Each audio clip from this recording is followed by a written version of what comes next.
Welcome back to Punching the Clock, everybody. I am Jensen Lore. This is the best MMA podcast on the planet, and I am joined by the best co-host on the entire planet. We have Hayden Luz, also known as the New England Neanderthal. We have Eric Maddie the Baddie, and of course, as I said previously, I'm Jensen Lord, also known as Flagrant Sports, also known as the worst white belt in all of Georgia. And you can follow us all at Flagrant Sports, at Last Round Luz, at Eric Maddie MMA. How we doing, gents? What's going on, boys? How's it hanging? What's going on, Mr. Maddie? Got to interrupt this program to let you guys know my Toronto Blue Jays own your guys' teams, beat the Rays 2 to 3 games. What was the score the other beat day? the Yankees, beat the Yankees 2 to 3 games. That's all I got to know. AL East check-in. We're doing this every week because just and don't zero, we do. It's crazy, and 0 banners to show for it. That's pretty nuts. Yeah. What do you mean 0 banner? 92, 93, man. There's still 140 games left. Don't worry about it. Don't count your chickens too early. Well, hey, all that matters, the Red Sox are in last place. That's all that really matters around these spots. I guess we're all smoking on Red Sox packs, so yeah. And it's just one of them. And Baltimore Orioles, but we don't even. And the Astros. They what? 8-2 in the last 10. They've been playing ball. I just watch the Jays. I don't even know. I just watch the Jays and pray on everyone else's downfall. I just know the Orioles are above both of us, so that's all that matters. Hey, speak for yourself, buddy. Oh, I was speaking for me, and hey, don't worry about it. 2 of those 3 losses came from that team up there, so don't worry about it. Hold on. Up there. I'm about to show y'all what I got. All I know is Alex Manoah owns Anthony Rizzo. Oh. Did you lose a bet? No, these are fire. And then I got these. No, I got. You're doing like a Dude, imagine you're doing show and tell at school and the kids like you lose a bet. Dude, I got these at Ross too. Hey, they're not sponsoring us. Get that out of here. These what are we doing with these free ads? I gotta do a sock show and tell one day on the episodes because, dude, I have the greatest sock collection on the entire planet. I think I got 3 different selections. Dude, I've got like a million. I've got my what is I got ankle socks, I got higher socks, and I got my Nike what are they? The Nike socks, the Elites. Yeah, the Elites. Hawaiian Punch socks. I bet you Jens doesn't own not one pair of dress socks. I do not actually. Zero class, just zero class. But these are my prized possession. Hey, don't worry. He has Tony the Tiger socks, but he doesn't own a pair of black dress socks. Hey, get a load of this guy. You'll never get a real woman in your life. These are absolutely huge, dog. Okay. All right. Enough of the shenanigans. Yeah, put your dirty laundry away. Let's get talking MMA. Fuck's sake. We're here to get to business. So what do we got today, Jens? Well, we're actually not going to start with a recap, even though a pretty big main event happened. We'll get to that later. We're going to save that for probably our next segment. But I guess to segue into it, Pavlovich and Blaydes just fought. They're heavyweights, So I thought to myself, let's have a little fun on the podcast, and let's do a heavyweight draft of all of MMA. We're going to do 3 fighters each, and then we're just going to kind of go off on each other. Oh, my dude could beat your dude. Oh, but my dude has better wins, all that stuff. And the way we're going to settle it is my chops. Yeah, we're going to each draft 3. We're going to go in a snake draft order since, spoiler, I won the locks this weekend. I'm going to go last.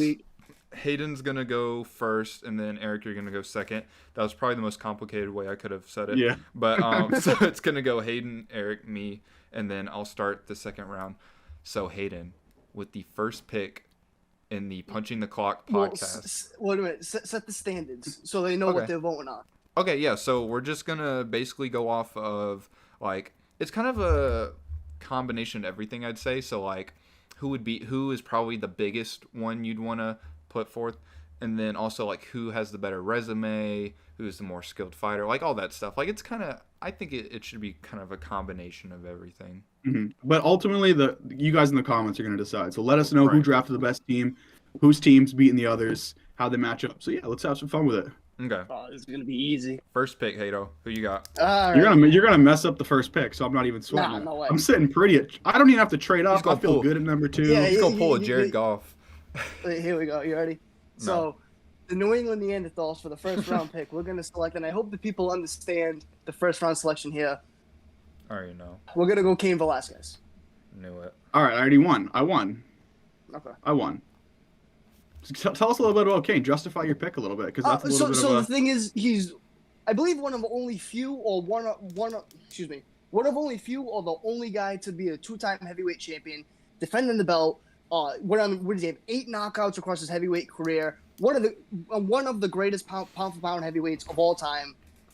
Kane's the boy. If you were around at that time to see his prime, you kind of know what you're seeing. But of course, injuries kind of plagued his career. So I think Kane is a fairly safe first overall pick. So Absolutely. I'm gonna be honest, I had Kane at 4 on my draft board. that's interesting. A little bit low, but a pretty short prime just due to injury. Well, but isn't that what we're talking here? We're talking about at their best, right? Yeah, that does play a part to it, but also like resume is kind of a factor too. But your guys got to Well, lap. You know what I'm saying? Your guys got to yeah, put together the strongest career, right? But if you want, you know, beat JDS twice, beat Brock Lesnar, and then Bigfoot a little bit past his prime, Big Nog a bit past his prime. Sea-level Kane, one of the best mythical fighters of all time. We all know about that. But Elevation Kane, ooh, in Mexico City. Little high elbow guillotine there for Fabricio Verdum. I'll say whoever's taking Verdum is going to be looking nice against me. Fuck Yeah. But, all right, second overall pick. All right, ladies and gentlemen, with the second overall pick in the 2023 Punch in the Clock Heavyweight Draft, the Baddies are proud to select from Mother Russia, Fedor Emelianenko, ladies and gentlemen. No brainer. Would have been my first pick if I had the shot. You're talking the longest prime in heavyweight history, arguably, perhaps, well, maybe John Jones for all time, but we're talking 28-fight win streak. We're talking easily the best fighter of the golden heavyweight era.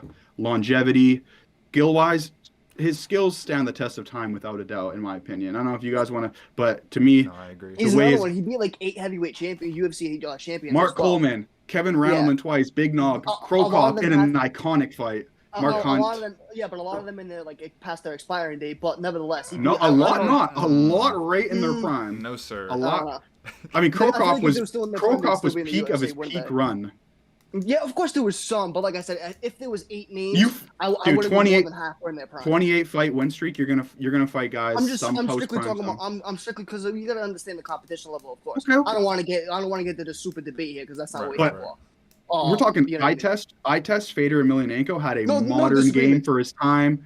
Sure. The way his wrestling blended in is just beautiful. All these types of throws and trip takedowns. The boxing, the hand speed, how his game evolved over time. Like I think with this pick, I'm getting longevity and I'm getting peak. So sure. I don't.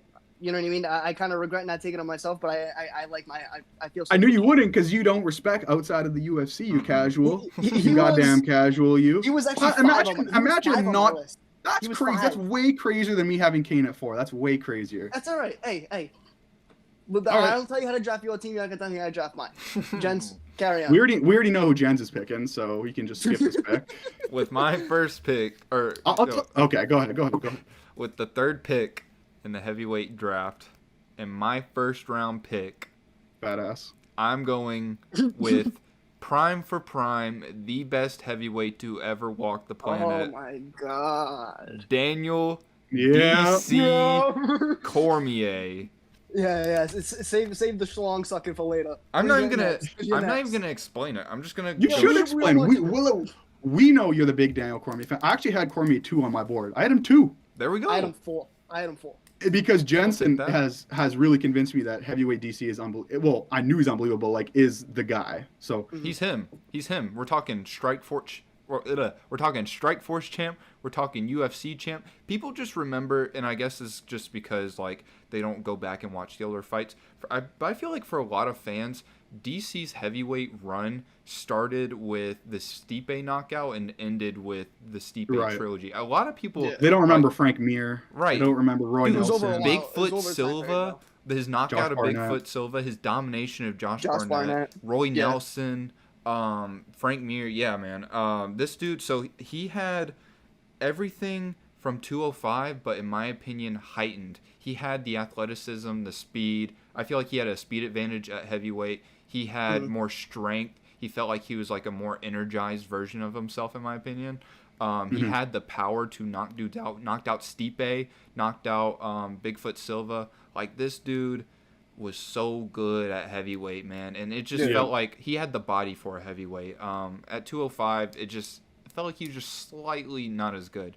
But anyways, So you got you're drafting skill over resume here for sure, Yeah. and I respect Right. that. I had him 2 on my board. That's fair. but like, let's not No, undermine. Actually, let me disagree. Yeah, let me disagree there because the thing is, when you're talking like we're talking all around like MMA, not just UFC. DC has a heavyweight resume to stand with anybody. I agree. I don't. It's Disagree not. with you No, there. it's not as good. His heavyweight resume It's is not as fatal. extended It's as. not fatal, but No, it's. listen, it's not as extended as Stipe, and he's drafted ahead of Stipe. I had him. It's not ahead of Stipe, without a doubt. It's not ahead of a lot of guys, which I'm not going to say their names. I don't want to ruin my board, but yeah.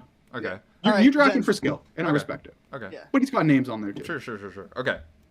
Eric, can you back up just a little bit from your mic? Or just Oh, yeah, here, sorry. actually let me just turn you down just a little bit. I was kind of screaming right into it. Okay. Okay. Fourth round. Yes. Well, second round, fourth pick. Oh yeah. With my fourth pick, I am going to go with the greatest UFC heavyweight of all time, Stipe Miocic. Yeah, that's There's fair. not a whole lot of explanation to this. A lot of people, like, you could have argued that this dude should have went first. He has some incredible fights, man. JDS, his first fight with Francis, man. Ooh, that performance, man. Like, you want to talk about a gutsy win. This dude. Amazing knockout left hook for Verdum off the back foot. Yeah. Dude, that was really impressive. And then, yeah, he's him. That's a lot of people on this list. Okay, so now we're going with Eric. Back at you. Let's see. All right, Let's see guys. if he chokes it. No choking here. I'm curious if you guys see this pick coming or not, but to me it's a no-brainer in my He's opinion. gonna But do it. He's gonna do it. He's gonna do it. Predator. Okay, no. Okay. With well, in the second round with the 5th overall pick, the baddies select Antonio Oh, okay. Rodrigo Nogueira. Yeah, he's one of Second the best best of all time. heavyweight. Yeah. Second best heavyweight of the Pride area. Second fiddle to Fedor, but the fact that I get both of them, I'm super happy. We're talking about a guy who submitted the likes of Mark Coleman, Dan Henderson, just who was he? Crow Copy submitted, Heath Herring, Tim Sylvia he submitted. He beat Couture, he beat Josh Barnett, I think twice. Yeah, just amazing resume, amazing submission artist. Really happy with this pick. can't be mad. All Hato? right. So, the way you worded that, Eric, you kind of scared me a little bit. This one's going to come out of the woodworks, but it is understandable knowing the guy's body of work, what he comes from, the names he's beaten, the style he's beat them. His heavyweight resume is very, very shallow, but I don't think there's many people that doubt his ability of what he can show. And for the 6th pick in the second round, the New England Neanderthals are going to select Jonathan Bones Jones. Wow. Yeah. We don't even know if he can fight at Well, heavyweight. the thing is, we're going team versus team. Who do I want on my team? I'm picking John Jones. If he's an eligible heavyweight, that's where I'm going. Dude. And like that, I said, as I Dude, said, what I if he understand the whole- gasses at heavyweight? Hey, that's a risk I'm willing to take. We And don't I even know feel if he like can strike at heavyweight with That- a crazy length. You know what? advantage. That's a Okay. risk I'm willing to Okay. take. I'm Okay. not mad I'm at ups- it. I'm not mad. Yeah. Do you know what? I am mad because you already had Kane 1, so I already gave up hopes in your team. But you just gave this next pick to Jens, so now I'm a little. Isn't now it- I'm a no, little isn't No, cheated. it's your. Oh no, Yeah, it's it's you? Hayden again. Ah shit. Okay. You're good, brother. You're Boy. good. I never doubted you. Oh, damn, now I'm Never nervous. doubted you. Yeah, nervous. Pressure makes diamonds, baby. So I'm really, really tossed up between two names here. Trust the board, brother. My boy doesn't trust the board. Come on. I'm gonna go. We're talking all around MMA career, the wins he had, the title reign. I'm gonna go Fabricio Verdum. Ah, Ooh. I like that pick. I was like, this was one other name, and I feel like one of you were gonna select it. If not, I'll tell you what name that is after. But I feel like one of you will select it. Mm-hmm. But welcome to the team. I got a curveball, but never mind. Eric, you're I up. think John Jones is the ultimate screwball. you can That handle. dude, when you were reading that description, I was like, he's not gonna do that, is he? And he did it. Is it back to me? Yeah. Yeah. Final well, We're pick. laughing. We're laughing. All right. Third round for third overall pick for the baddies. this is a no-brainer for us. Like the way the draft is unfolded, but we're gonna take from Cameroon, Oh, Francis Ngannou. That was the name. That was the name I was tossing between. For sure. So I'm really happy. I got the old generation. I got the new generation. A dude who's just his resume is so underrated. Francis is, because like just how hard he had to work to get title shots, and after he lost to Stipe, all the wins he racked up, but finished Curtis Blaydes twice, finished Stipe Miocic, Cain Velasquez, which is kind of, you know, Cain had no business being in the octagon that night, but Rosenstrike, JDS, Overeem, Arlovsky, and we see how he was developing technically in the very end of his UFC kind of dropped the career. ball on that one. I'm really surprised you took Verdum over Francis. Well, if you're surprised, I'm already gonna. I'm putting it in stone. Take the left kick. With no, I'm not going there. With my final pick and to round out this draft, That was the name I was flipping between, but Was it? I'm gonna go with Alistair Overeem. No way. We're talking about the strike. What titles does he have? We're talking about the Strike Force Championship. But you don't get kickboxing though. You don't get K1. Okay, I know, but like that's still some good credentials at a heavyweight. Now it's not MMA. He has the what was it, the Dream Champion? Or wait, did I already say that? No, Strike Force. He didn't, but he does have Dream, yeah. He's got this dude has beaten. Wait, who'd you take? Oh, because I was lagging. Who'd you take over him? Alistair Overeem. He's beaten Brock Lesnar. That was the other name I was. He's that was the beaten other name I was juggling between. Fabricio Verdum. I got his record pulled up right here. JDS, Andre Arlovsky, Frank Mir. This dude is as seasoned as it gets. He's not just a kickboxer, man. I mean, he has some really good work on the ground off of his back, especially, man. He's a sneaky pick. He's a little chinny, but who's not chinny at heavyweight, you know? Everyone's kind of a little chinny. So I don't think you can hate on the man for getting knocked out a lot, because I mean, Stipe's been knocked out like 4 times now. So, but he's on my team. Why am I trying to? I kind of just faded my own player. That wasn't good. Do you guys want to hear the rest? He's a little do you guys want to hear the rest of my list that I had? Yeah. Read it out real quick. Well, yeah. Let's talk about who's undrafted here. Yeah. Go ahead. All right. So undrafted, I'll go right in order. This one's tough to say, but Randy Couture. Yeah. I just feel like because for what we were going for, he just didn't really stack out the greatest. What a loss. Better than to it. Yeah, and then I had JDS, Mark Coleman, Tim Sylvia, Andre Arlovsky, Bas Ruin, and Frank Mir. I like the Mark Coleman shout just because of his record, but like his resume, but also at the same time, like he's lost to everyone else that's been drafted. It's Mark Coleman. I'm kind of kicking myself in the ass a little bit about the Francis thing, but I'll let it go. It's all right. Yeah, like he who's your third pick, Hayden? Who was my third pick? It was Ian Jones and who? Verdum. Jesus Christ, that was bad. All right, I got some questions about your team, Hayden. Can we believe that this guy didn't even make the undrafted list? Jelton Almeida, like no one picked Jelton Almeida. I thought someone was taking Krokop for sure. See, Krokop's not a bad pick. I thought Jens was going to take Curtis. No, really that's just crazy. disrespectful. Okay, so one time from the top. Knocked out. Team Flagrant. What's your team name again? We're gonna go with the Flagrant. I don't know. Fanny packs. Right. Flagrant fanny packs. Daniel Cormier, Stipe Miocic, Alistair Overeem. Pretty good team. They've all fought each other. Oh, besides that's pretty good. Matty the Baddies. We got Fedor, Big Nog, Francis Ngannou. Team Luz, the New England Neanderthals. Cain Velasquez, John Jones, Fabricio Verdum. That's a good team, but the problem I have with your team, Hayden, is I don't.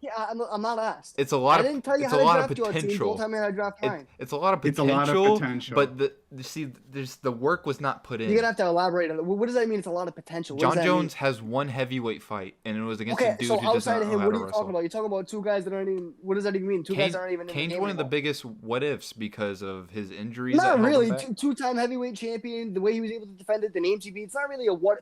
Granted, we wanted to see more, But to call him a what if, that's not really Okay. fair to his work he did. He's not a I know what you mean now. He's not a what if like we were talking about before we started recording, like Cole Conrad, but he's a what if in the sense that like, ooh, if he didn't have those injuries, he maybe could have accomplished more. Yeah, that's what I just said. Thanks for He- repeating he- it. We all here's- heard myself say it. Here's how I'll attack Hayden's team here. So he's got Cain Velasquez, right?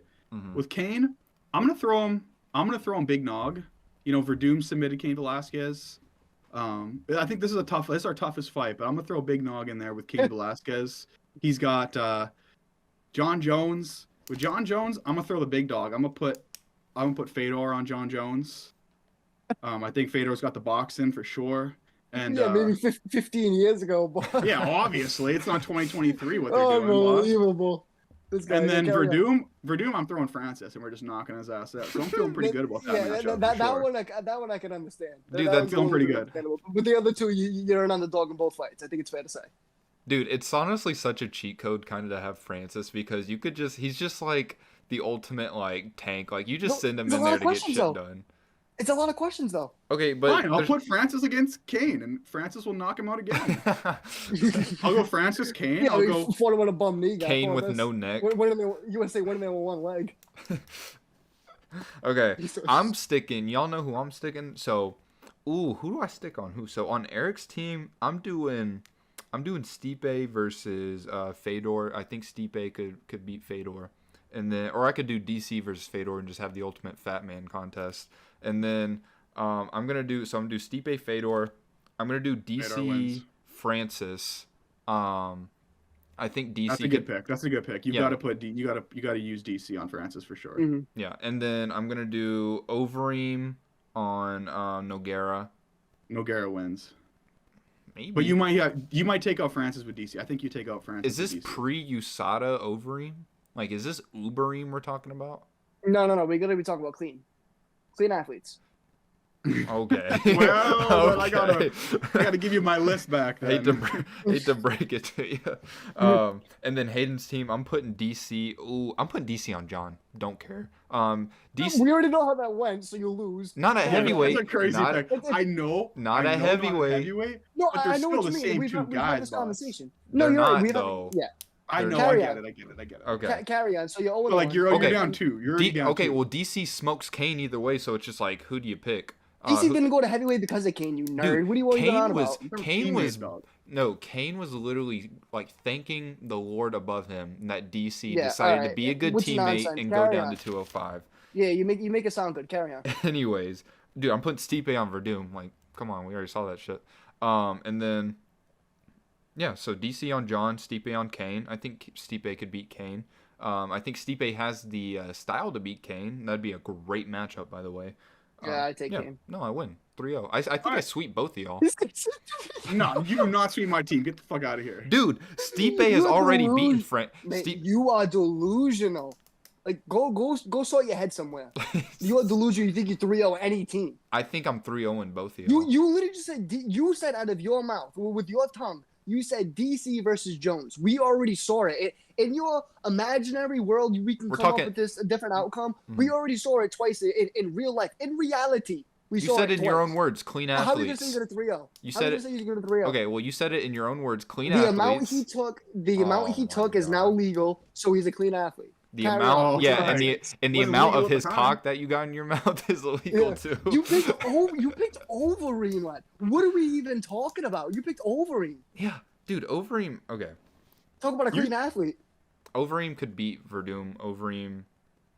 We're not Yeah, okay. yeah. I feel like that's just me though. I feel like I sweep y'all, but you know that's just where my Well, mindset's good at. thing nobody asked you. I guarantee you're gonna. If there's 10 votes, you're gonna have like maybe a half. But I see, think the, someone might even feel bad to give you a half a vote. You the aren't even difference giving is it a in vote. mentality though. We're coming in It's knowing gonna we be can. me and Eric. It's gonna be No. me and Eric. We're going in. No, dude. Okay, like People are your gonna see team. John Jones and no one will not pick me. What are you Your- even on about? Your Like, team let's is call it a spade. close because of matchups. I feel like we just ragged Isn't all that what we're Eric's going team. for? I'm not You're- gonna you're lie. close 'cause you drafted for the purpose. Kidding What are me? you even Get the talking fuck about? outta You're here. talking shit. I feel like we Get the ragged all fuck outta Eric's here. team. What the fuck? You Dude. never. What? Fedor hasn't won a How? fight. Fedor hasn't run We're a. talking prime Fedor. What are you talking about? He's still winning in 2023. Even you're talking about prime Fedor. He's You winning don't think again. he wins Who's any of these he matchups? beating, You're guy? crazy. Who's Get he the beating? fuck out of here. We're talking about Fedor Emelianenko.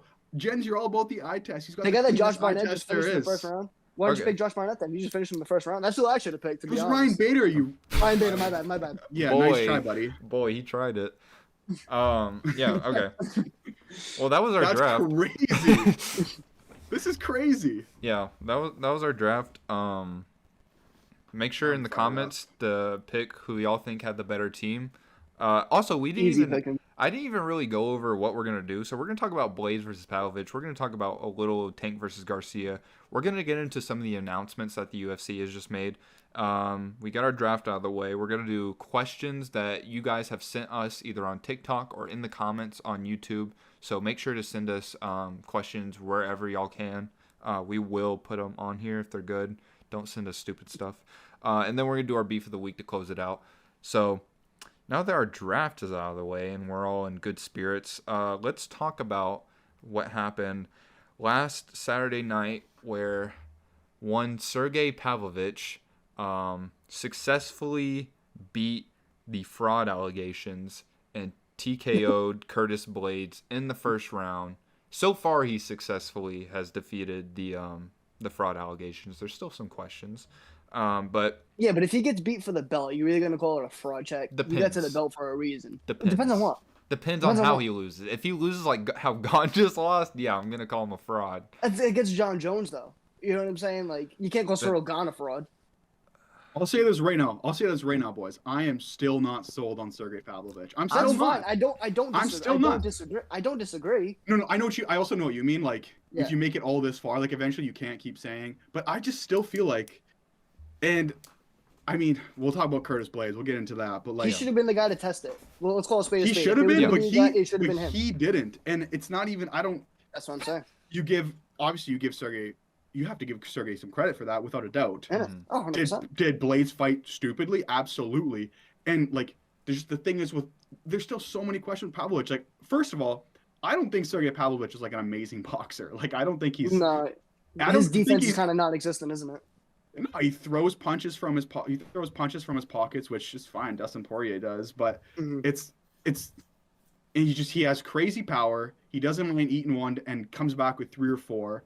And I don't think the defense anything special. It's all a bunch of leading with the jab. You know, I still can't say for sure that Tom Aspinall is not a bad matchup for him, or John Jones isn't a bad matchup, or Cyril Gane doesn't just circle him into low kicks for 25 minutes and beat him easily. Like, Or if they I ran am it back still- with Blades, like if Blades actually fought like he wanted to wrestle. Blaydes is too in his own head for that. Man. Yeah. Well, Yeah, now honestly, I relax. just Yeah, you're reaching. okay. Bottom line, I'm still not sold on Pavlovich. I still don't think he's that good. I have mixed feelings about what we saw, because on one hand, I actually just today rewatched Stipe versus Francis 1 just to see how long it took Stipe to shoot a takedown. And don't get me wrong, Francis and Sergey are two different fighters. Like, Francis at that point in his career was leaving way more openings to be taken down than Sergey does. Sergey still does, but my point is like that. Man, it just Curtis waited 2.5 minutes. He was already dropped, kind of thrown off balance, whatever. And then he got rocked again, and then he finally decided to shoot a double leg with really nothing behind it to set it up at all. And then it got stuffed, and then that was all she wrote. It was so frustrating to see, man. Like, It was already too late. Like, yeah, it was it was already too too late. late. Like, it's so clear that Curtis Blaydes is his own worst enemy without a shadow of a doubt. Like, this guy, skill-wise, he just, on paper, you look at Curtis Blaydes, all the stuff he does and all the stuff he tries to do in the cage, and he should be like, I mean, he is in the top 5, but he should be like contending for the belt, fighting for championships nonstop. But he can't get over the hump because of the mental aspect of the game, which is really frustrating. Like, Yeah. all he had to do in this fight was either come out and just circle, or right away immediately begin looking for clinch exchanges Yeah, just get in and his set up face. takedowns Yeah. without a shadow of a doubt. And I mean, Pavlovich, he does. It's true. He doesn't leave as many openings for takedowns as, say, Francis did when he fought Stipe the first time, but he still is like throwing his like squaring up his hips to throw his right hand and kind of falling forward into a squared stance, giving up those hips. Yeah. And Blaydes just was fully in a I'm going to fight like Cyril Gane, circle around the outside and throw low kicks, which is just and low kicks are a great tool to use against Pavlovich, who's super like in that bladed boxing stance there to be low kick, but in that first 2 minutes, he's gonna walk through every low kick and just hunt you down. Yeah. And you cannot play on the outside when you have that much power and that much just fearlessness coming at you, because as I'm sure Hayden will touch on, Blaydes was striking really well. Like Pavlovich was the one loading up.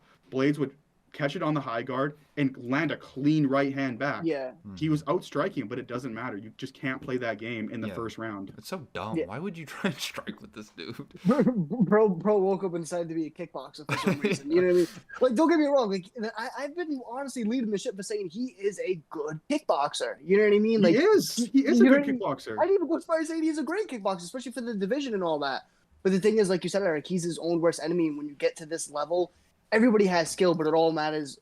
All that matters is who has it up here. And unfortunately, just Curtis doesn't. He just gets too into himself and then finds himself doing stuff that he shouldn't be doing. Just, you know what I mean? Very generally put. No. He was finding success because, as Eric was saying, he was just Sergey was just more jab, walking forward, take one, give one. You know what I mean? It wasn't a whole lot of defend intelligently. It was a lot of just take one to give one. So Curtis was landing. Maybe he was kind of building confidence. But at the same time, he got caught once, and you saw the expression just drop, and that was pretty much the beginning of the end. It was make it sound short, like, sweet. Yeah. It was like unfortunate that he was having so much success, because it just reinforced thinking like, oh, I'm just gonna catch him early and put him away quickly and get that respect right away. Like Exactly. if he wasn't landing those shots, like maybe he would have actually been more proactive with his wrestling or even clinching. Like even if he would have just like got some sort of reactive clinch, which were there, like jab low or just jab your way into a clinch and just hold Pavlovich on the fence, stall him out for just 2-3 minutes. Like you're lowering. He didn't even want to go danger. forward though. Sergey was the one backing him up right away. Yeah. You know what I mean? But He didn't also- want to demand any octagon. So And he was he okay did with a good giving him job. up. Yeah, like you can circle him into low kicks, and he was circling him into right hands, just doing all the things on paper you want to see him do. But do that in round 2, round 3, round 4. You've got to just neutralize him with your grappling in the first round, or just like completely Like the just one that circle and was- run away from him. Yeah, take some steam off the punches, put him up against the cage, wear him down a little bit. You know what I mean? Not to say it's not going to hurt if he hits you later on in the fight, but it's going to take a little bit of pop off of it. But it's And just he one just of those. thinks- He and just he has that thinks he mental can- block. Yeah, and then he again, I like the stuff he was doing, but like he does have a habit of he likes to step off the center line while throwing his jab, which is great, but it's too predictable, and he gets cross-countered. Francis cross-countered him, and their first or second fight, I can't remember which one, and then he gets cross-countered by Pavlovich, another guy with a huge reach. Like, I totally respect him investing into his striking, but man, This isn't you the are a time to do wrestler. it. This is not the time to do it. Like You against are a Dawkins, you can wrestler. kind of get away with it because he has such a big size advantage on Dawkins. But I like, was just gonna say that, bro. You're not fighting Chris Dawkins. You know what I mean? Yeah, Like, this- he called him clear in the chair and sent him out, bro. You're not fighting Chris Dawkins. You may Yeah. look like him a little bit, but you're not fighting Chris Dawkins. yeah, but also you do have to give Pavlovich some sort of credit because I mean this is the most impressive knockout streak we've seen probably since Chuck Liddell in terms of just consecutive knockouts, and like these are against like good fighters like Tai Tuivasa, Derek Yeah, for Lewis, sure. Curtis Blaydes. Like you have to give them credit, but also I do want to run this by y'all, and I want to see what y'all think. And I know I've kind of hinted this to y'all in the group chat, and I just posted a video about it. Who's to say that Sergey Pavlovich couldn't be UFC heavyweight champion? Now, hear me out. Let me do a little bit of explaining here. So, he's already gotten past the most decorated wrestler in heavyweight history. Now, this wasn't the fighter that was using his wrestling. This was the decorated wrestler who hasn't used his wrestling in 3 or 4 fights, or probably about 3. But so he's gotten past probably his toughest challenge yet as far as grappling. And with John Jones's question marks at heavyweight at this very moment, we don't know how. And to be fair, we don't know how Pavlovich will do after the first round. But at least, I don't know. At least with John, like we haven't seen any sort of meaningful striking exchanges at heavyweight. We haven't seen someone even attempt to stuff a takedown or hand fight or do anything on the ground that's at least, sort of competent. I feel like Sergey could do that. Sergey has, of course, as we mentioned in the last episode. But you just said you don't really know about his grappling, so how can you say that confidently? We know he has more experience grappling than Cyril Gane. I think you're overthinking. I understand, and it doesn't matter if it's light heavyweight going to heavyweight or bantamweight going to featherweight. It doesn't matter. We have to see how their skills will translate over. But we're talking about John Jones, the greatest specimen, the greatest athlete to ever come across the sport. Again, I have the same questions you guys do as well. I want to see him get into those fair bit of exchanges as well. But when do you ever see way less. Yeah, I have questions about John Jones at heavyweight, but I have less questions about John Jones at heavyweight. Like, I have more questions about Sergey Pavlovich still than I do at John Jones at heavyweight, and I have a lot. With Pavlovich, sure. I'm really not sure what I don't know what's there yet. I'm still very unsure. And John being, and just a general take, John being as defensively sound as he is, I'm willing to take my chances of him. I'm willing to take my chances of him inside the first 5 minutes and seeing the rest of the 20. Yeah. Then not. You follow what I'm saying? No, 100%. And also, but no, you're not wrong. Who is anybody to say Pavlovich can't do it? He can match the reach. He catches you inside of 5 minutes, like he's been doing his last 6 opponents, 7 opponents, whatever it is. Who's to say? But fat chances. Who's the hardest hitter John's ever gone against? Like Thiago Santos, like Vitor Rampage, Belfort. Vitor. Yeah, so it's like I would say that Sergey hits a lot harder than all those dudes. So like Dan Hendo. Who knows? Yeah. Whoa, Dan Hendo can crack, lad. Let's not get crazy. He never fought Henderson though. Got canceled. Boy. Anyway. You drafted this guy? You don't even know this guy. Anyways, cut that out. we're gonna move on to we'll talk a little bit of Gervonta Tank Davis got a 7th round body shot TKO against Ryan Garcia. This was probably the most hyped boxing match I've seen from the outside, because I'm not a huge boxing fan. Like, I dabble a little bit in watching it, but as far as like an really outsider, yeah, this is probably the biggest boxing fight I've seen, like, as far as hype. And I mean, Canelo Triple G 3 wasn't like as hyped as this just because of Triple G's age, but it's been a while. Like, I can't think of the last time people were really hyping up a fight like this. Caleb Plant was hyped a bit, but Fury Wilder. Yeah, for so sure. in the past like 2 years, I'd say, because Fury Wilder 3 was in 2021, I think. Yeah. Or was it early 2022? I think it was 2022. It was like September. Even Kambosos and Haney had its own little hype. But still, this was a different level. This was like for sure. This transcended outside of this transition. This was getting posted on Sports Center and ESPN. Like yeah. So, what'd y'all boys think of the fight? I think it went as I pretty much expected. Like, there really wasn't any surprise in terms of, you just look at who Gervonta Davis has fought. I mean, strength, his level of competition he's faced is much higher than Ryan Garcia's. He's been more active than Ryan Garcia, and everybody into the fight just had questions about Ryan Garcia's, like, the amount of openings he leaves, and with his hands down and his tendency to lean back, and just, I feel like everything that was predicted going into the fight kind of came true, where all Gervonta did for the most part was he's a southpaw, and all he did was he extended his right hand forward to hand fight to take away Ryan Garcia's jab. When Ryan Garcia doesn't have his jab, he just leaps in with a left hook, and that got him caught twice. First time when he dropped him, he leaped in with the left hook. Gervonta ducked down, and then landed a left cross, and then second time to the body shot. Went as I expected, to be honest. I wish we could have. I wish there could have been. Ryan Garcia had a stronger showing. He didn't look bad, but I'm gonna disagree. I feel like Ryan did look good, for the most part. You know what I mean? He looked good. I feel like Tank definitely started to figure out, like you were saying, he started to take away that lead hand a little bit, and then he started landing that right hand. Great that everybody talks about Ryan Garcia being like this big left hook guy, which he is. But he has a nice right hand as well, and he started landing that as well, I believe, in like the 4th or the 5th round. I landed it quite a few times. It was a good showing from both guys. And to back on that a little bit, I feel like both guys don't really get the credit for how good they are, especially Garcia, you know what I mean? As I said in the group chat, Tank probably has the education level as like a 3rd grader, but he has a master's in boxing. Do you know what I mean? He is so high level when it comes to fight IQ. Yeah. And just the adjustments, like you said, Eric, he was just negating that lead hand. and was able to find that shot on numerous occasions. I don't even think he had to make an adjustment. I think this is exactly what he expected going into this fight, and it was just a matter of biding his time and waiting for the opening. He got 12 rounds in boxing. For sure. Found it in the 7th round. I think he even predicted 7th round.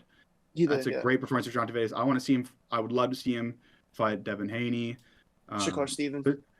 There's just so many good fights for him. At 135 if he stays there. Yeah. Well, I mean, that's pretty much. There's not a whole lot to say about this fight. It pretty much went according to plan for Tank. I just feel like both guys' stock should rise in that, especially obviously. For sure. But I feel like Ryan's stock should rise as well. You know what I mean? Because like I said, I feel like he doesn't get his credit for how good of a boxer he really is. He showed adjustments in the fight. Yeah, for sure. They love to hate on him because he has a big social media presence. Before he fought great guys, he already had a social media following. Put a target on his back unfairly. And yeah, you're right. He belonged in there for sure. Yeah, and he went in there with a good game plan because I feel like that's the way you need to fight Tank. The pressured. He just wasn't, like he said, he just wasn't mature enough. You know what I mean? Someone like a Shakur Stevenson, I feel like that could be he didn't fight Rolly Romero's and right. Like exactly. This was a big leap for him for sure. Yeah. I mean, Luke Campbell's a gold medalist in that, but I mean, yeah. It's still, for sure. So I agree with you. There's a difference in the competition. Yeah. Okay. Well, yeah, that's pretty much it. All right. So also great transition, Jens. Yeah, I mean, there's nothing else to say. I do want to say, hopefully this fight, and I mean, there's been plenty of big fights, and this hasn't changed much, but hopefully this encourages more big boxing fights between two of the best in the world, and not just like years of pushing it off and then they finally fight. I hope we see a change. Anyways. It's just because it's not under one organization like the UFC is. You know what I mean? Right. They can just do whatever they want. So it's a little bit difficult. But yeah, I agree with you. I want to see more fights like this. Okay, so we're gonna get to. There was a lot of fight announcements made in just like this past week. There's been so many like main events, big undercard fights that are gonna be on like International Fight Week and whatnot. So we're gonna just kind of rapid fire go through all of them. Kind of do like a quick little matchup preview, maybe a prediction if we want to. Let's start with a fight that is. We can just briefly do this one since we're going to be talking about it next week. Do you want to just comb through them, just like announce all of them right now, and then if you have any comments, we'll make them when you're done. We have Gilbert Burns, Bilal Muhammad. That's going to be the new co-main event for UFC 288 or 289, 288. 88, which is 2 weeks from now. That's great that they got that fight done. Gilbert's a savage for taking that fight. So is Bilal. We got Cannonier Vettori. That's going to be a fight night main event, I believe. Couldn't tell you when. Didn't look it up. Robert Whittaker versus Dracus du Plessis. Is that... Y'all are going to have to help me on that one. Three rounder. Yeah, international that's fight week. That's 290. 290. Yeah, 290 fight week. Okay, cool. And then we have... What else do we have? We have Sean Strickland versus... That one dude's got one fight.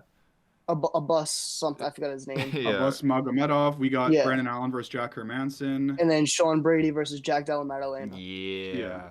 So first I want to say, I think it's very clear that the UFC is like really trying to figure out the middleweight division right away here ever since Izzy got his title back, because now you have a champion who's fought, pretty much cleared out his division. Pereira announcing he's going up to 205. If Pereira was champion, oh my God, there's so many matchups for him. But Pereira's out of the division. Izzy's the champion. So I feel like they knew they had to get active right away.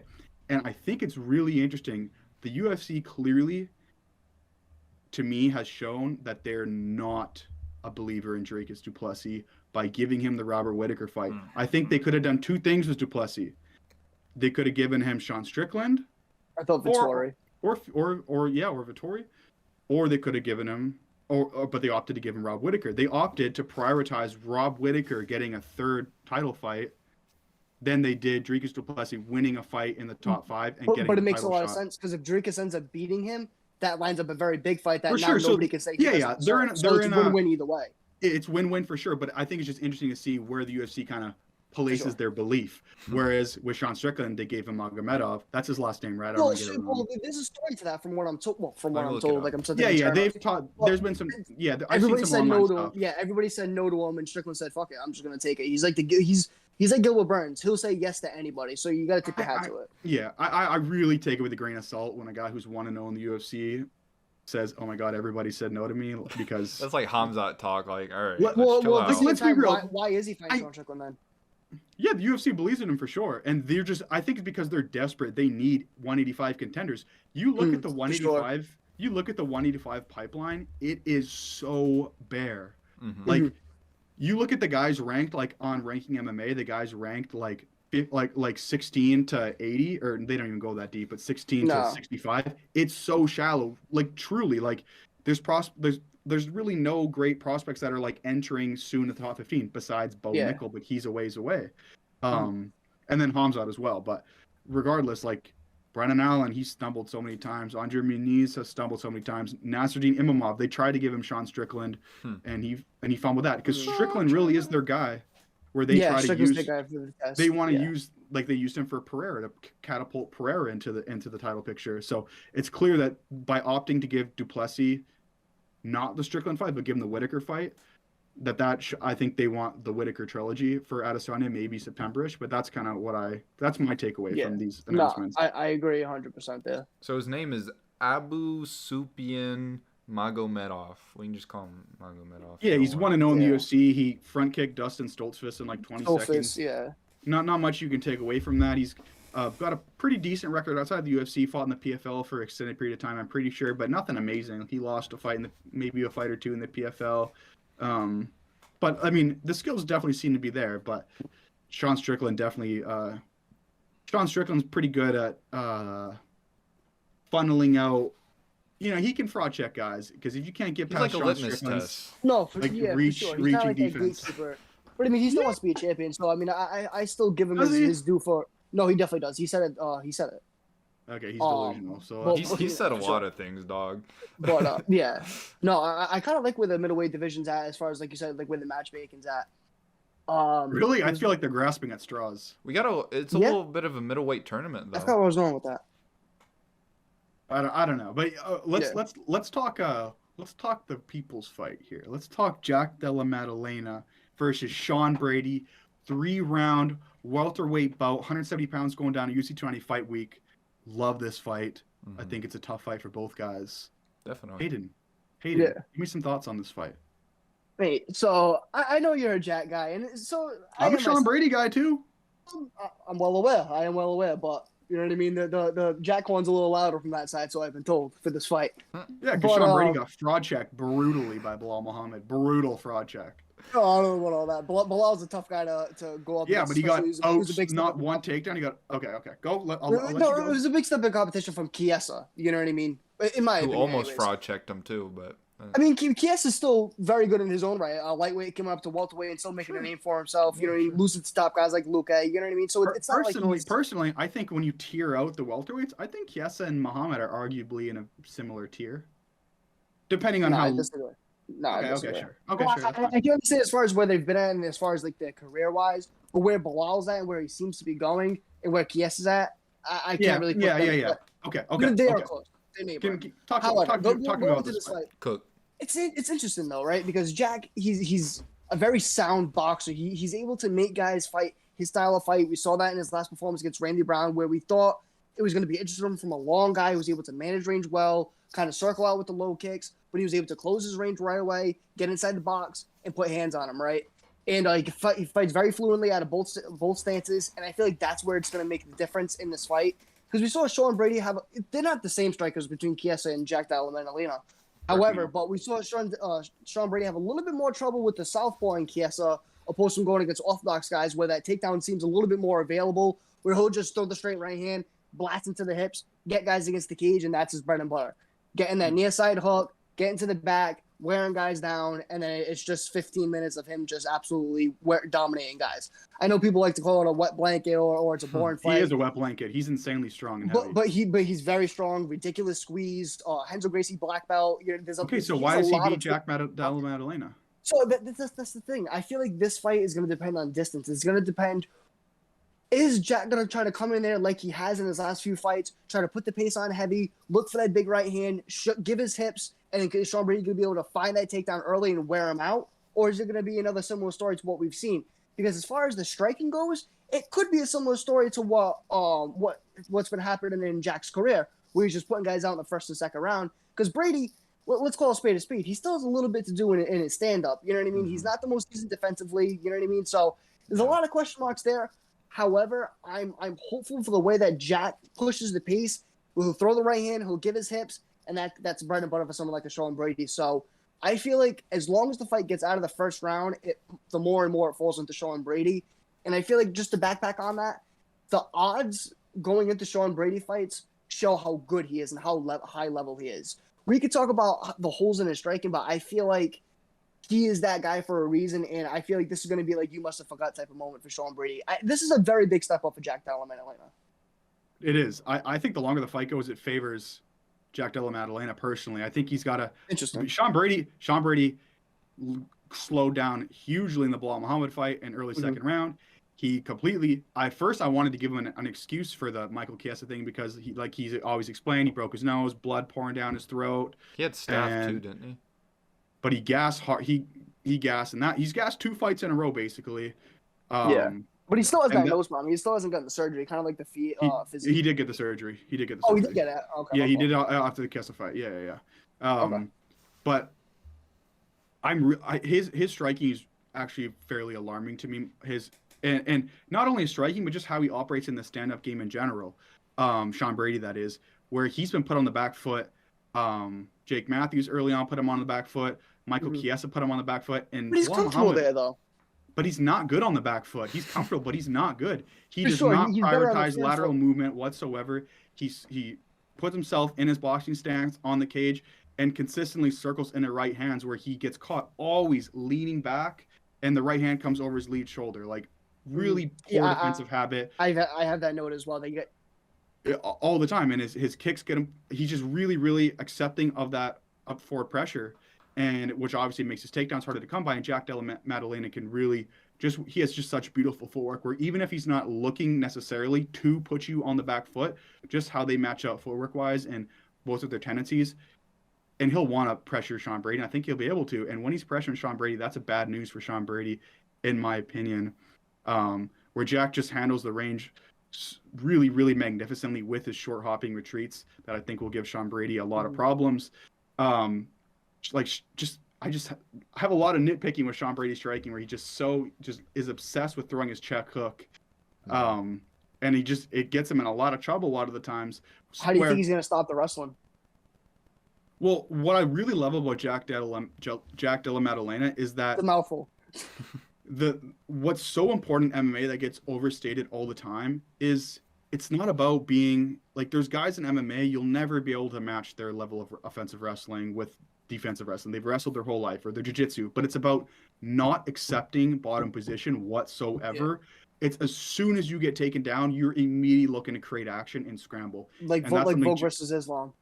And that's very true. And that's what Jack does. He's not the most technical guy, but he scrambles and scrambles and scrambles and scrambles. And now, if Brady gets a good shot at his hips in the first round, Brady is not a guy you can just scramble out of because Sean Brady is just so remarkably strong and heavy in that clinch.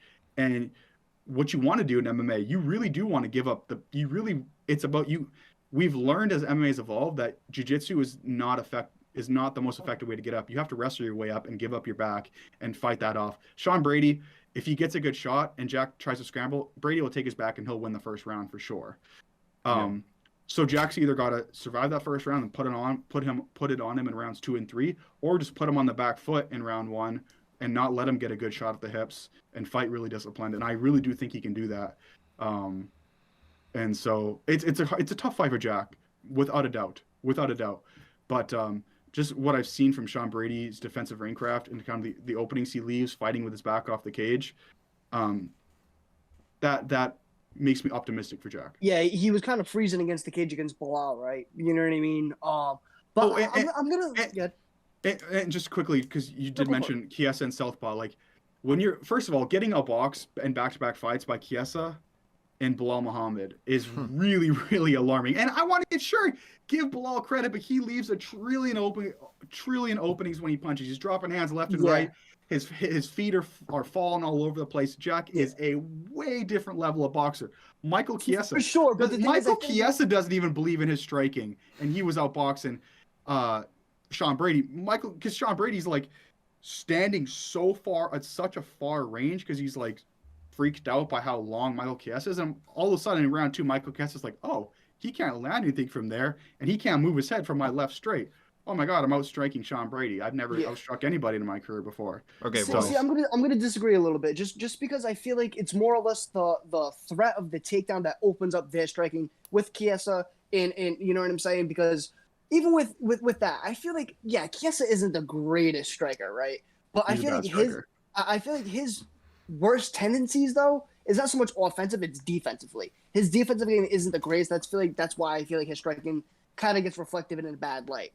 Because I feel like he has all the right tools to be a halfway decent striker. Long, rangy, good footwork, southpaw. You know what I mean? He has a lot of the good tools to be a decent striker. And I feel like he kind of found that confidence in the Brady fight, opposed to him just being like, oh, yeah, no, he can't strike. Okay, now I'm going to turn it up. I feel like he's just kind of just working on it. Because I feel like Chiesa doesn't really get – I'm not saying he's a great striker. But I don't we're down the Chiesa rabbit hole a little too far. Yeah. Okay. We gotta move on. We've been going on for too long.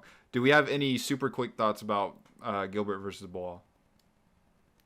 I think Gilbert taking, like I said, we've seen someone like a Kevin Holland do this, take quick fights and stuff like that, but he's not taking the level of competition that Gilbert's fighting. Granted, you could call them shells that he's been being like the Jorge fight, but the thing is, he's still fighting these high level guys, and this is going to be his third fight in 6 months. 5 rounds. I'm questioning that a little bit. However, I'm gonna kind of counteract my own point and say momentum is the biggest thing in MMA, and I've been saying that for a long time. And momentum, if it's on anybody's side right now, it's Gilbert Burns. So I feel like that's a lot to show for him. But like I said, I've been saying this for a little bit. I'm just very, let alone what I just said about questions there. I have questions about his gas tank. Let alone the X's and O's and the stylistic matchup. It's the gas tank that I feel is one of my biggest question marks in that fight, being a 5-round fight, going against a high-pace, high-pressure, forward-pressure guy like a Bilal Muhammad. It's only a 3-rounder. I thought it was a 5-round fight. I think they announced it 5 rounds. It is? 5-round co-main. I don't know why. That's interesting. Yeah, I don't know why either, but I thought I heard 5 rounds as well. Okay. Well, anyways, Eric, you got a quick little sentence about it? Glad they put the fight together. Bilal was calling all these guys out, then said he wasn't in fight shape, so I'm glad he took the fight. Glad it's saving the card. Sure. Happy about it. Yeah, I'm excited. Okay, well, let's get to y'all's questions. We don't have a whole lot, but I think I have one that I want to add, but let's get to let's just do 2 questions because they're kind of lengthy. This one comes from, Joe Argan. Okay, I'm not even going to try. Sorry, if you know who you are. If you sent it, good for you. He said, let's just do this one, and then I have a good follow-up. This is going to be my question. Hey, today, Junior. Okay. He said, who's going to be champ by the end of 2023? Let's just fly through the divisions. Oh, man. I think we should each do one, so we don't we're not lingering on the question. You know what I'm saying? I'll do one, you do one. You know what I'm saying? Okay, let's go. I'll start. I'll start because I've been heavy on this. Fly through it. Manel Cape for flyweight? Mm-hmm. Okay. You said future champion, right? That's what you said? Who will be the champ by the end of this year? Oh, okay, yeah, still. Okay. Eric? Damn. Wait. Hold on. Are we doing my bantamweight or what? Bantamweight. No. Oh, okay. That's what we're doing? Okay. Yeah, just to cycle through it. Okay. Bantamweight. Henry Cejudo. Ooh. Featherweight, I'm going to say it will be... I'm going to go with Yair Rodriguez. I hate you. I hate your guts, bro. Honestly. Sorry. This guy's a bastard troll. Honestly. He beats Volk, and then Volk just tries to get his freaking lick back against Islam. So it's interesting to say lightweight because we don't know the way the landscape looks, the title picture looks right now. I guess I'll say Islam. Yeah, I guess I'll say Islam. Even though I'd like to say Dariush. Yeah, I'll say even though I'd like to say Dariush. It all depends if he wins and if they fight this year. So left straight knockdown. No, I agree. I would pick Benny too. Did you watch the video I posted today? Did you watch the video? What? I did watch a video. Actually, I was very happy you said Benny that because I would have said Arman Tsarukyan like a year ago. He has more to prove a little bit. He has a little bit more to prove. For sure.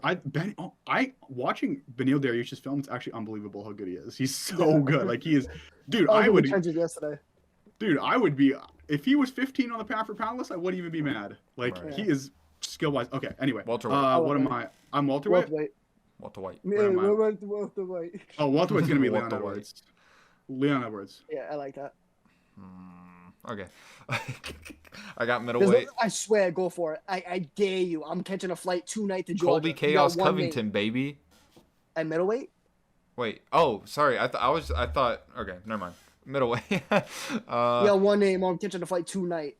Israel Adesanya. Yeah. That's what I thought you were going to Who say. else could it be? Robert Whitaker, who's lost to twice and got Well, starched. I don't know if you're gonna get crazy and start trolling. You Who like would I Whitaker, say? Hayden, Sean what do you mean? Strickland? Who are you thinking I was saying? I don't know. You're gonna say some dummy shit. Abu Magomedov, who we just heard of. So 205. Jan Blachowicz, he's back. This one's interesting. I'm gonna go with Yuri. I like it. 'Cause I think Yuri beats Jamal. Me too. I think he smokes Uh, Jamal. Bro, come on. Okay. I'm going my Nate, light come heavyweight pick. No. My light heavyweight pick. So we're already, what month is it? We're already May almost. So Yeah. realistic, there's probably only gonna be one more fight in the division. That's why I said Yuri. Yeah, it's gonna be Yuri. I'm gonna say Jamal Hill beats Yuri Prohaska. I'm 50-50 on it like right now, just off the top of my head, but I would go Yuri. Heavyweight, Yeah, too, Eric. heavyweight, John Jones, because he's only gonna Yeah, for fight sure. one time. Yeah, for sure. Yeah, he's gonna fight old Stipe. He's only gonna fight one time. Well, that's Dude, Stipe's Yeah, gonna get exactly. ragdolled, and then we're just You're gonna. bugging. It's gonna be. Women's featherweight will be Amanda Nunes. Women's bantamweight, Amanda Nunes. And then Women's flyweight. strawweight. Strawweight. Ooh, can we talk? Yeah, Or sorry. can we just have like an overall quick little conversation about flyweight and strawweight? no, Yeah, is absolutely this your not. second question or what? Okay, well, I guess I'm doing women's flyweight since we skipped through, bantamweight and featherweight because that's all gonna be the same. Yeah. I'm gonna Go say featherweight, or excuse me, flyweight will You're gonna, be. I know who you're gonna say. Yeah, I know what you're gonna say, and it's so unjustified. But go ahead. It really is. Like the more I think about it, I'm like, ooh, I don't really like how she strikes. And the more I think about it, but Manon Fiorot, Man, I think she throws like this. she's not even gonna same- fight for a title this year. How is she gonna fight for a title this year? Sure, she will. She's the next How? Kalen Chukagian. No, she's Well, gonna get a who's title shot. Valentina? What do you mean? There's gonna be one more title fight this year. Okay, Valentina is gonna be Valentina Grasso, and if there is another one, I'd it'll be say, close. It'll be close. Is it? Would it even be Manon? Is she even next in line, or would it be Taylor Santos, or would it be Aaron Blanchfield? Or would No, it... don't bring up- She scraped by Jennifer Maya, did she not? Mm-hmm. who? Manon Fiorot. No, she scraped. No, okay. The Jennifer. Okay, that fight was close. And then she really scraped by Chukagian. That was so really. and you think she's underwhelming gonna beat performance. Alexa Grasso or Valentina Shevchenko? Get out of here, man! You don't even believe your own words. I don't. I really don't. She throws like the same He forward. backs on so easy. You can see like his cheeks get so red. He starts to get the little glimmer in his cheek. He gets It's like so Laura mad. Sanko talking about Shavkat Rakhmonov. Yeah, no, I really don't believe what I'm saying at this point, but I have to stick with it. But like she throws like the same combination every single time. She blitzes in with those couple of hooks, then comes back out. Then it's just like a well, what does she throw? Like a Yeah, side she's, kick. she's What not was that good. that, She's not what good. was- She's not good. What was that next question you had? Wait. Hold on. Strawweight. Strawweight? Is there even Oh, a my title bad. fight booked? Who's Weili fighting? She should be fighting Rose, but she's literally ducking her to save her life because she Well, knows she's Rose gonna- is not doing one's heard herself yet. any No one's favors. heard. She's No not. one's heard of Rose. No one's heard of Rose in 16 So months. does she have a top fight booked? No, she doesn't, but she should. This is sad at this Man, point. what is going Her, on? She's her, dunking. her and Pat Barry. Her and Pat Barry on holiday. She's literally ducking right now. Like it's sad, but all right. If I'm gonna say it's gonna be Zhang Weili because she's probably gonna wait till like December to fight again for whatever reason, or like Yeah, me September. too. I'm gonna It's say- gonna be I'm like gonna say fall Weili. or winter. I think Weili's due against Rose anyway. Even though I'm a huge Rose fan, I think Weili's kind of due. No, Yeah, her that's chance was that second fight and she blew it. She's gonna get a third chance. You know. All right, okay. That's that question answered. Okay. That'll take a while. Yeah, so this one also is, we can do this more rapid fire. We can go through kind of the same way we did rotational.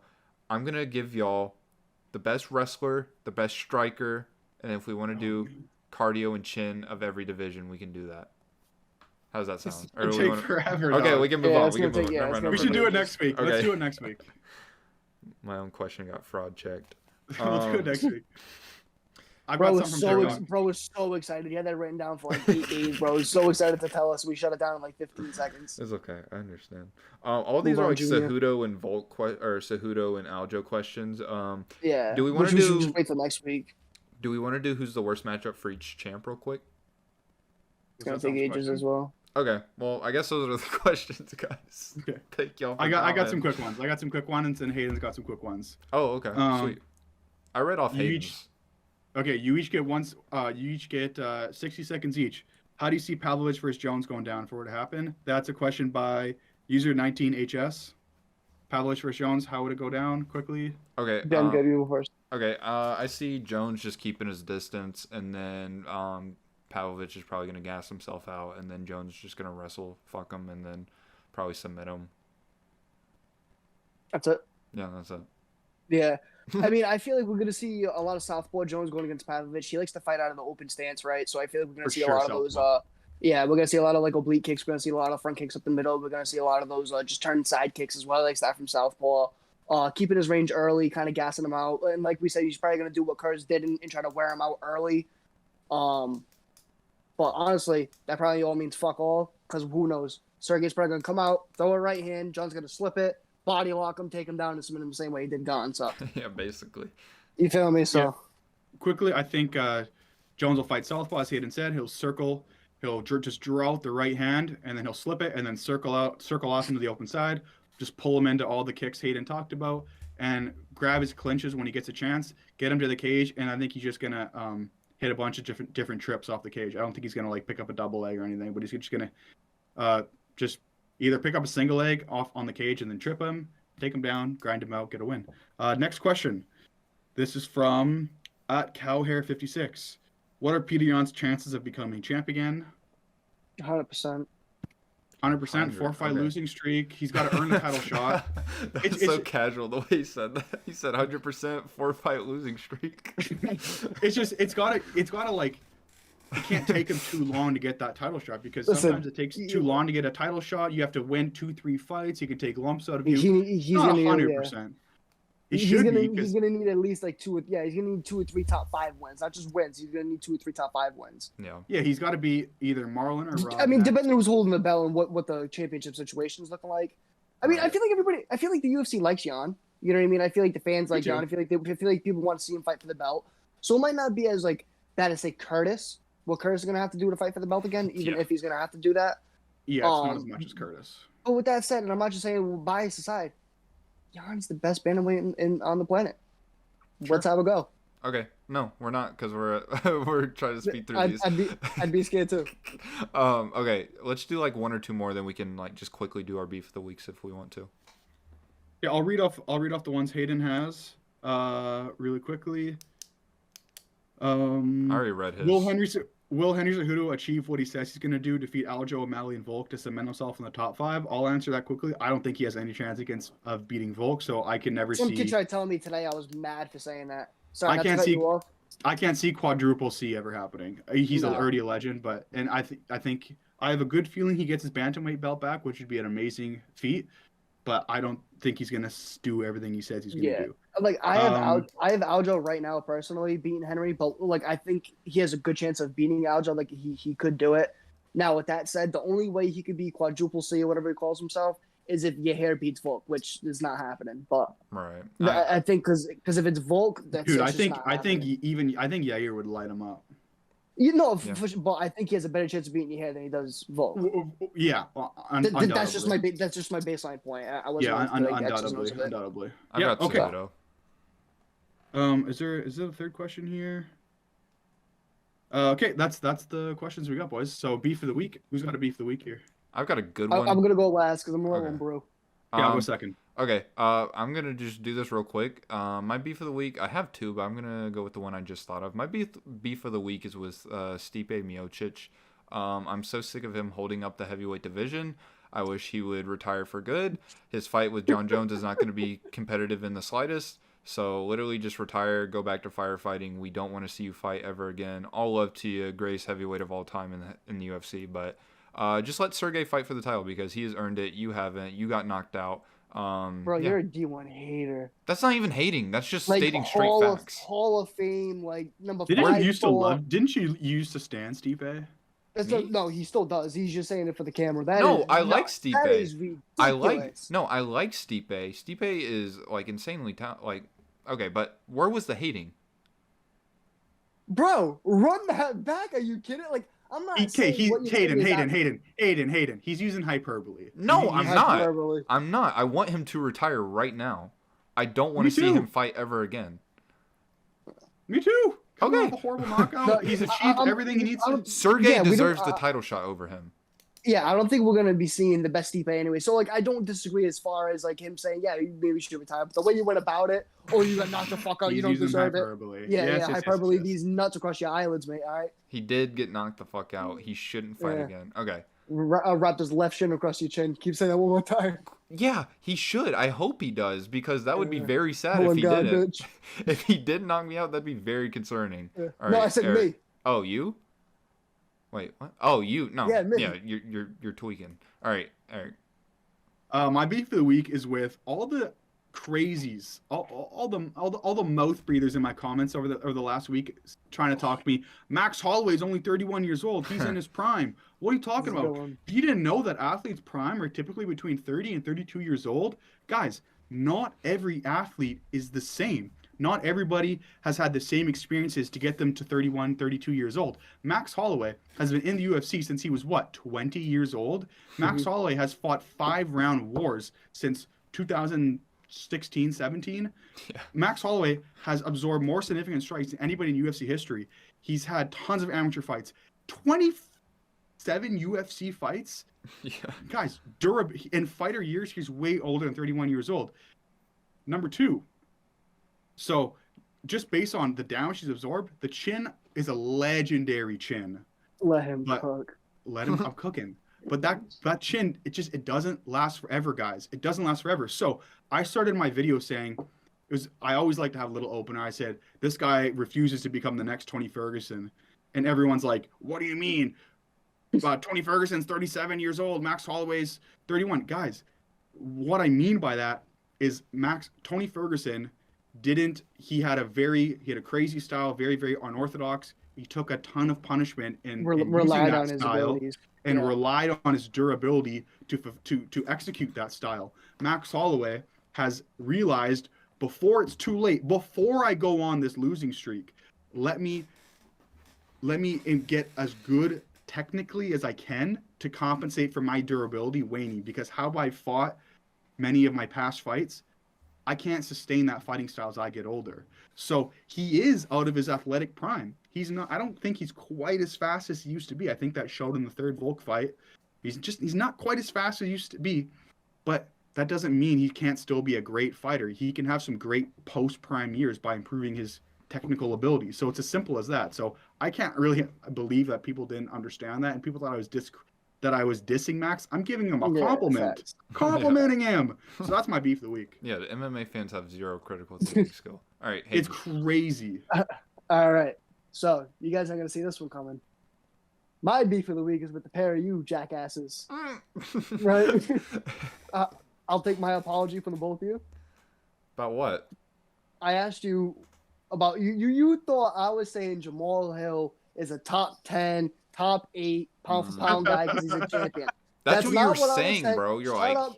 Shut up. This is my time to talk. okay, you're right. No, I did not. I said he's in the top 15, 13, 14, 15. I can send you a screenshot if you need it. And you That can was put it up right on after the the screen. argument. Stop the talking. I didn't interrupt you. Don't interrupt me. You're right. However, now you're getting put on the spot.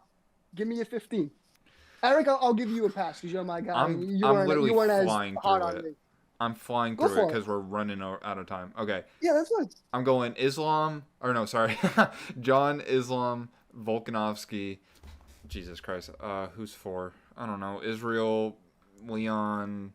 Okay, the point is he's 15 tops. I might put Dariush over So you him. were wrong. So I need you to say, Hayden, you were right.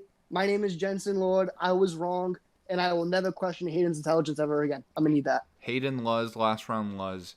You were correct in that he is fairly ranked, or he should. You were correct in the sense that you thought he should be ranked between the 13 and 15 range. I took it as you wanted him ranked super high up because he was a champion. You were right. And do you have anything else to add to that, or is that the episode? I appreciate that. You know, I appreciate that. It took a man to do. Eric, your turn.